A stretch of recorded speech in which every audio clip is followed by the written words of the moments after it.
কিন্তু কমিউনিস্ট পার্টির থেকে গণতান্ত্রিক পার্টি কোনো পার্টিতে নেই। ও যে পার্টিতে এখন গেল ওখানে কি, ও তো দড়ি দিয়ে বাঁধা থাকবে। এখন স্পষ্ট হলো যে সরাসরি শত্রু শিবিরে যাওয়াটাই তার গন্তব্য ছিল।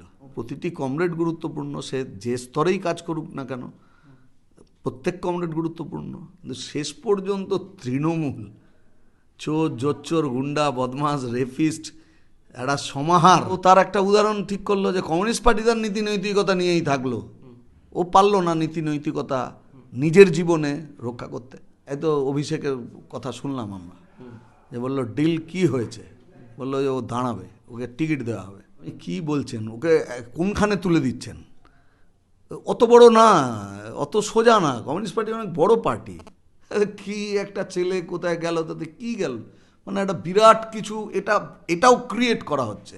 আইপ্যাকের নেটওয়ার্ক, সেই নেটওয়ার্ক দিয়ে আমি একজন লোককে ভাঙিয়ে নিয়ে এলাম, তো তাতে কি হলো? এই পার্টিকে এভাবে ভেঙে দেওয়া যায় না। দাদা, একাধিকবার নীতি আদর্শ নিয়ে কথা বলা সিপিএমের প্রশংসায় পঞ্চমুখ সেই একমাত্র নেতা প্রতিকুর রহমান আজ শত্রু শিবির তথা বিরোধী দলে, কেমনভাবে দেখছেন বিষয়টা? গত কয়েকদিন ধরে একটা বিষয় চলছিল, আমরাও বুঝছিলাম। আমরা ধৈর্য ধরে একটা তরুণ প্রজন্মের এরকম একজন কমরেড সে যাতে চলে না যায় তার জন্য যা চেষ্টা করার তা আমরা করলাম। আমরা বুঝছিলাম, কিন্তু তারপরে এখন স্পষ্ট হলো যে সরাসরি শত্রু শিবিরে যাওয়াটাই তার গন্তব্য ছিল। কাজেই আমরা দৃঢ়তার সঙ্গে এই সিদ্ধান্ত নিই তাকে বহিষ্কার করার। দাদা, আরও একটা বিষয় যে একাধিকবার সেই প্রতিকুর রহমান বলে এসেছে যে গ্রুপের ভেতর থেকে নাকি তার চিঠি বার হয়ে গেছে এবং কথোপকথন সেটাও নাকি বার হয়ে যাওয়া সমাজ মাধ্যমে চলে আসার একটা সম্ভাবনা আছে। এখন কি মনে হচ্ছে কোথাও একটা যে এই সব কার্যকলাপগুলি করার পেছনে তারই হাত ছিল, সে ইচ্ছা করে এগুলো করছিল? আমি এইসব ব্যাপারে খুব বেশি কথা বলতে চাইও না। আমি বলছি যে এখন তো গোটাটাই পাবলিক ডোমেনে আছে। পার্টির পক্ষ থেকে তো কেউ কিছু বলেনি এই 3 দিন ধরে যা ঘটনা হয়েছে। গতকাল রাজ্য কমিটির মিটিং শেষ হওয়ার পরে আমাদের রাজ্যের সম্পাদক প্রেস মিট করেছেন এবং সেখানে উল্লেখ করেছেন বিশেষ করে যে আমাদের পার্টি কর্মীদের মধ্যে কেউ যদি চলে যায়, খুব একটা বিরাট সংখ্যায় গেছে তা না, অল্প কিছু লোক গেছে পার্টি থেকে, কিন্তু এই যাওয়াটা সেটা খুব যন্ত্রণাদায়ক, কষ্টের। এবং এটা সেলিমদা বলবার সময় এটা উল্লেখ করে যে আমার কাছে এটা সন্তান হারানোর যন্ত্রণা। তো এটা যথেষ্ট যে পার্টি কোন দৃষ্টিতে এই তরুণ প্রজন্মের কমরেডদেরকে দেখেন, বা অন্যান্য অংশের, তার বয়স যাই হোক না কেন, প্রতিটি কমরেড গুরুত্বপূর্ণ, সে যে স্তরেই কাজ করুক না কেন প্রত্যেক কমরেড গুরুত্বপূর্ণ। আর এখানে প্রতিকুর, তাকে তো অত্যন্ত কম বয়সে পার্টি তাকে বিরাট উঁচু মর্যাদার জায়গায় বা দায়িত্বের জায়গা তাকে দিয়েছে, এবং তার অন্য বহু মানুষ যার বহু কাল ধরে পার্টি করছেন, কমিউনিস্ট রাজনীতি বাম রাজনীতি করবার জন্য বহু ত্যাগ, বহু আক্রমণ, কত শহীদ, কিন্তু বাম নীতি আদর্শ তাকে আঁকড়েই তো আমরা থেকেছি। আর এমন পরিবার আছে নাকি যে পরিবারে স্বামী স্ত্রী আর একটা সন্তান সব বিষয়ে একমত? প্রবলেম হয় না সেখানে? বাবার সঙ্গে ছেলের প্রবলেম হয় না? তাহলে একটা পরিবার 2, 3, 4টে লোক তাতে হতে পারে, আর এটা একটা বৃহত্তর পরিবার, বহু মানুষকে নিয়ে চলা, সেটাতে কিছু ভুল বোঝাবুঝি থাকতে পারে। কিন্তু কমিউনিস্ট পার্টির থেকে গণতান্ত্রিক পার্টি কোনো পার্টিতে নেই। ও যে পার্টিতে এখন গেল ওখানে কি, ও তো দড়ি দিয়ে বাঁধা থাকবে, ওর কোনো নিজস্ব সে থাকবে নাকি? এখানে এখন পিসি ভাইপোর রাজত্ব আছে, পিসি ভাইপো ছাড়া ওদের পার্টির কে কি বলতে পারে? বিজেপিতে মোদি অমিত শাহ ছাড়া কে কি বলবে? তাদের বলার কি গুরুত্ব আছে? কোনো গুরুত্ব নেই, কারও কোনো গুরুত্ব নেই। একটাই পোস্ট, ল্যাম্প পোস্ট, বাকিটা এই যে বলে কথাটা, এই কথাটা কি কোথাও কোনো জায়গায় অন্য কোনো কথা বলা যায় এই সব পার্টি সম্পর্কে? কাজেই যা কিছুই হোক না কেন সে তো পার্টিতে আলোচনা করা যেতে পারে। কি প্রশ্ন আমি তো তাই বুঝলাম না, যে আমার অনেক প্রশ্ন, তাহলে তো সেই প্রশ্নটা এসে করা যায়।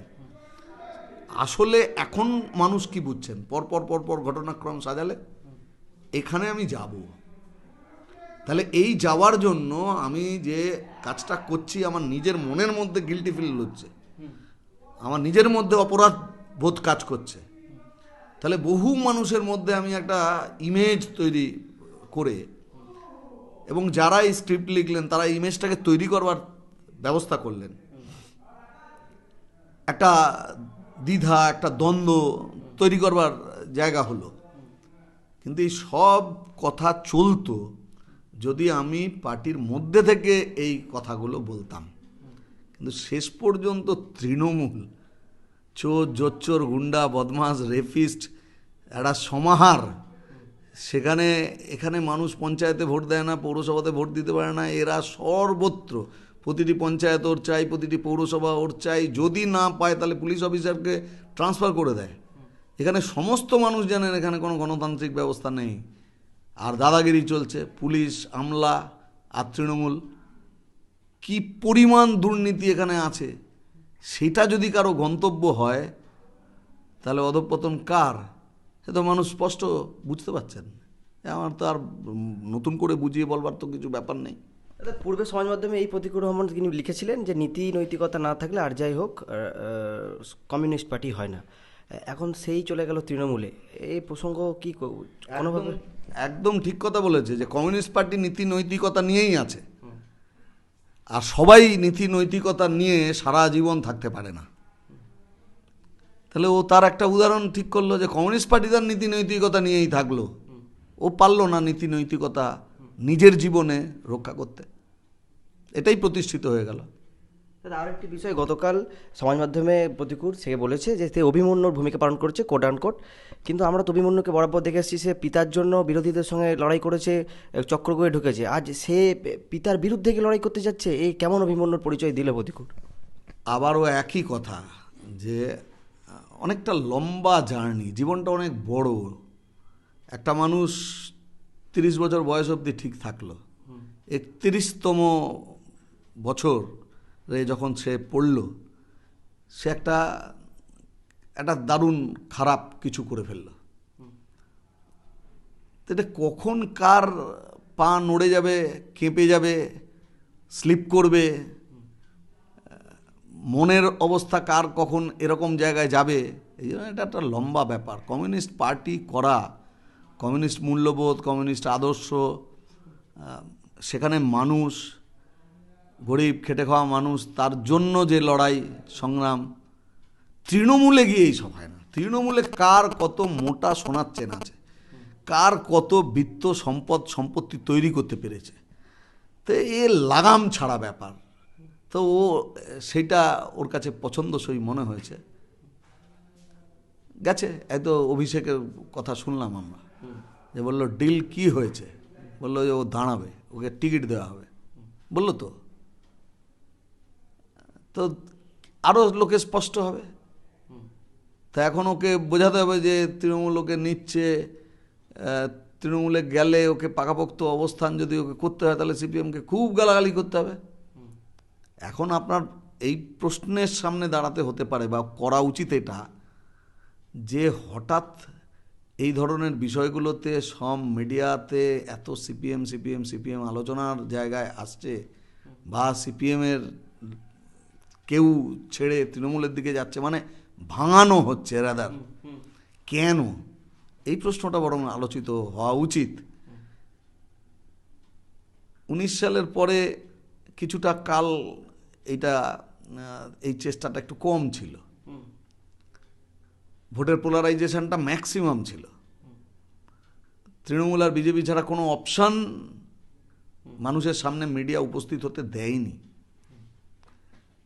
বিজেপি বাজারে নেই, মানে রাস্তায় ঘাটে, আমার পাড়ায়, এই যে এত বড় এসআইআর, ওর জন্য কত মানুষ হেনস্থার শিকার হলো, ইলেকশন কমিশন হাতের মুঠোয়।